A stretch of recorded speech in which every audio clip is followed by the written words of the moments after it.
Criando alguns BIs de indicadores internos, não só os obrigatórios para números da saúde e da educação, mas BIs internos, e isso está ajudando bastante a gestão. Às vezes vale a pena ver se tem algum servidor da área de tecnologia que gosta de banco de dados e queira criar uns BIs para analisar esses assuntos. Assim, ajuda bastante, principalmente a gestão do RH, que vai ter que dar explicação por que algo está acontecendo, né?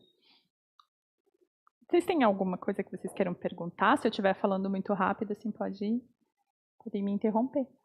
Existe também um outro assunto que a gente tem que olhar com muita atenção, que é distinguir e ter muito claro, assim, até para conseguir explicar para as áreas que demandam, a diferença de plantão e prontidão. É muito comum dentro da administração pública, nas áreas da saúde, segurança, infraestrutura, uma confusão entre esses conceitos, entre plantão e prontidão, o que leva a erros até na hora de pagar, quando a gente vai configurar o nosso sistema, tanto de ponto quanto de folha, para ler e saber como pagar aquela verba, quando eu não sei exatamente a diferença entre elas. A distinção central entre plantão e prontidão está no grau de disponibilidade do servidor e no tempo efetivamente à disposição da administração. Então, aqui, o que é plantão? É o período em que o servidor estará em serviço ativo e contínuo, executando suas funções. A prontidão, o período que o servidor permanece à disposição, mas ele não está exercendo atividade nenhuma, ele pode ser chamado. A remuneração no plantão é integral, proporcional ao tempo trabalhado, com adicionais noturnos, salubridade, o que couber. A prontidão é um percentual da hora. Então, a pessoa ganha R$100 a hora, ela está de prontidão, todas aquelas horas de prontidão vai ser pago R$30 por hora.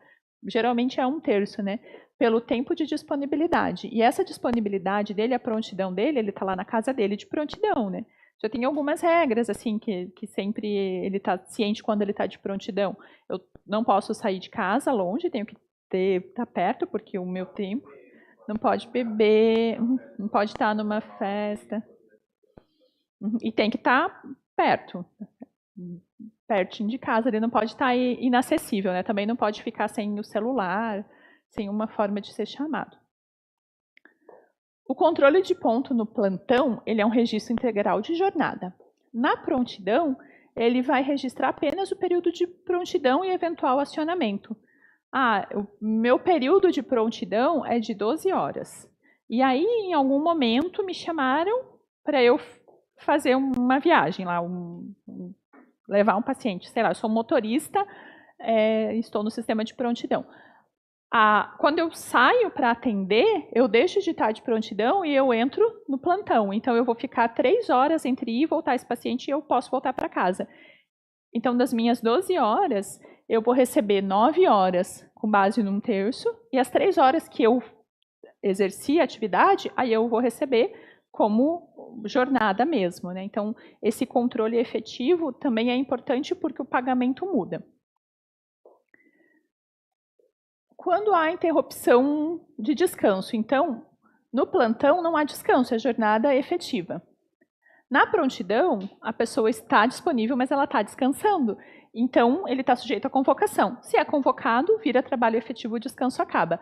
Fora isso, ficou de prontidão sexta, sábado e domingo e ninguém chamou, é todo período de descanso, ganhando 1/3 da hora. E a finalidade, né? Então, a finalidade do plantão é o atendimento contínuo e a prontidão é resposta rápida em caso de emergência. Está de prontidão e a pessoa que estava de plantão passou mal.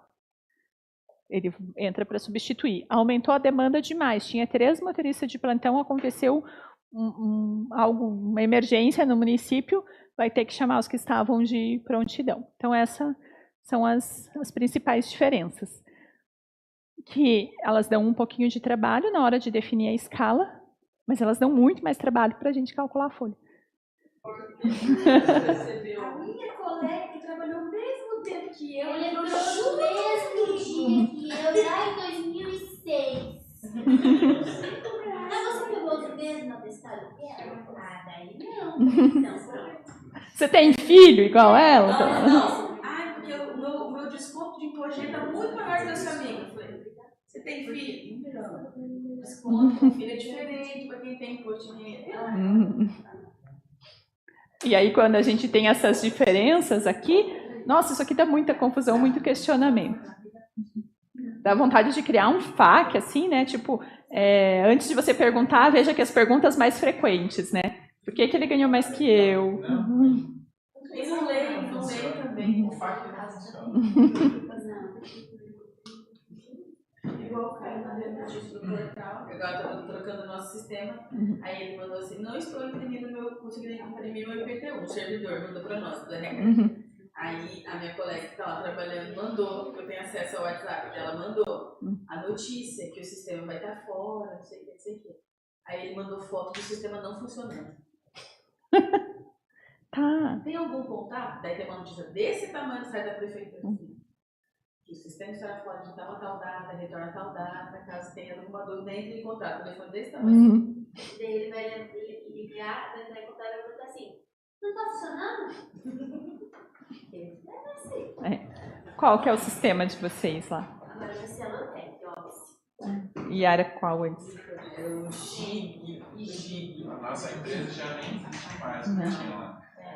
É um sistema de mais de 20 anos. Agora tem um período de adaptação, né? O período de rejeição, porque daí ninguém sabe usar, até todo mundo aprender, período de reclamação. Tava há 20 anos e... O pessoal que aprendeu já tinha tudo aposentado. Rodava na telinha azul ainda do DOS quase o sistema.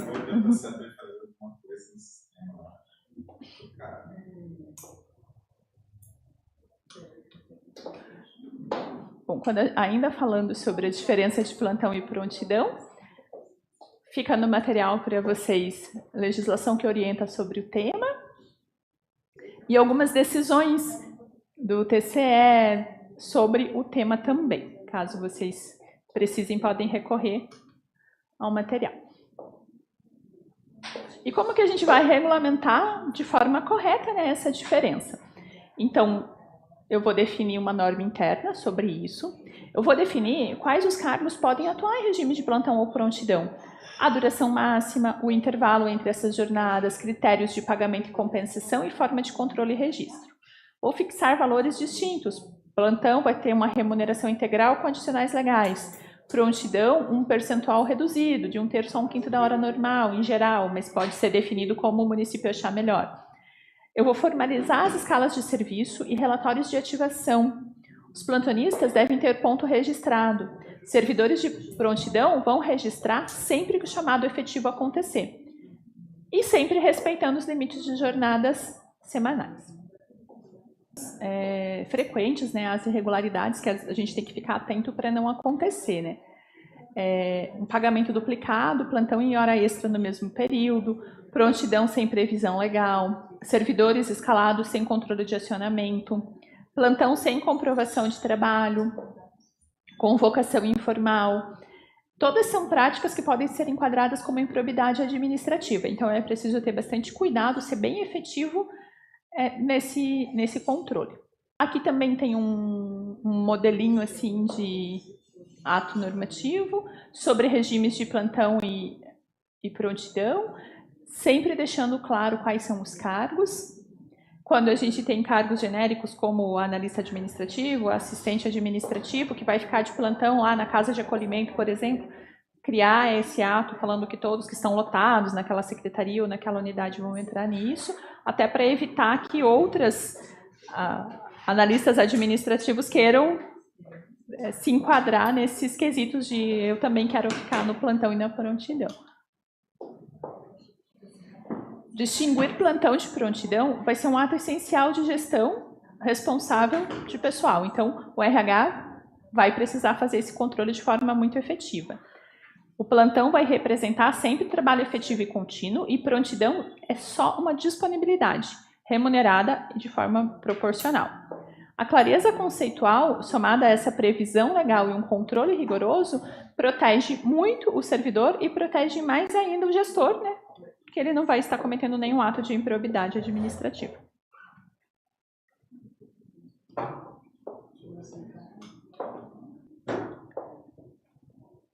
E o fracionamento de jornada, né? Como que que é possível isso.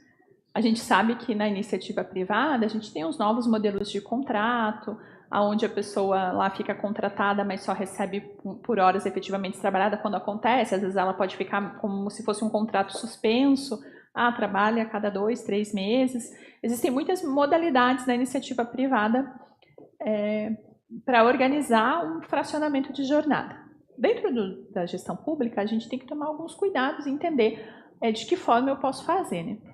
Então, o fracionamento ele é uma estratégia que permite adequar o tempo de trabalho às necessidades do serviço, sempre sem ampliar custo ou comprometer o atendimento. O objetivo do fracionamento é distribuir a jornada de forma inteligente, sem ultrapassar o limite legal e sem gerar pagamento de horas. Ou seja, fracionar significa dividir o período diário em 2 ou mais turnos, respeitando a carga horária prevista. Então, aqui eu tenho um exemplo que uma carga horária de 8 horas diárias, eu vou fazer aqui das 7 às 11 e das 15 às 19. Aí ele vai ter um super intervalo de almoço ali, né? Porque nesse horário aqui ele não há muita demanda, mas depois das 17, 18 horas tem uma demanda maior, eu preciso que eu tenha servidor ali. É diferente de redução de jornada, pois não há diminuição da carga nem remuneração, apenas uma redistribuição de horários. É claro que um horário assim pode gerar bastante desconforto, difícil você achar porque embora o intervalo das 11 às 15, no exemplo, seja um intervalo bom, às vezes a pessoa que vai ter que voltar a trabalhar e ficar até as 19, até ela chegar em casa já acha que perdeu o dia, assim, né, que foi muito tempo. Mas não tem impedimento legal, é mais assim uma questão de organização da equipe mesmo. Motorista de transporte escolar. Ele tem um fracionamento grande de... Teoricamente, né? Vai, pega o aluno, ele começa lá às 6 da manhã, até às 8 ele já parou. Daí às 11 e pouquinho vai até 1 e pouco. Depois só às 17.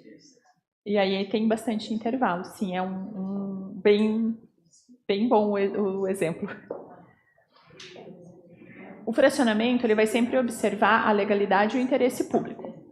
E a gente tem aqui também a Constituição e as leis e algumas súmulas que tratam sobre a jornada fracionada, porque às vezes você estabelece uma jornada fracionada e a pessoa depois entra com processo dizendo que era jornada contínua cobrando horas extras. Então a gente tem alguns entendimentos também sobre isso para respaldar essa organização da jornada fracionada. O fracionamento vai ser indicado em serviços com períodos distintos, em unidades escolares, por exemplo, em turmas com turnos diferentes, serviços de saúde, serviços administrativos e situações de revezamento. Sempre com os mesmos requisitos: previsão legal, ato formal, controle de frequência, compatibilidade com o intervalo legal e vedação de prejuízo funcional ou financeiro. Ele não pode ser para reduzir e nem ele pode ser uma punição, né? Eu vou trocar aquela pessoa para uma atividade que ela vai ter que fracionar porque eu quero punir ela, né? Então esses cuidados precisam ser tomados.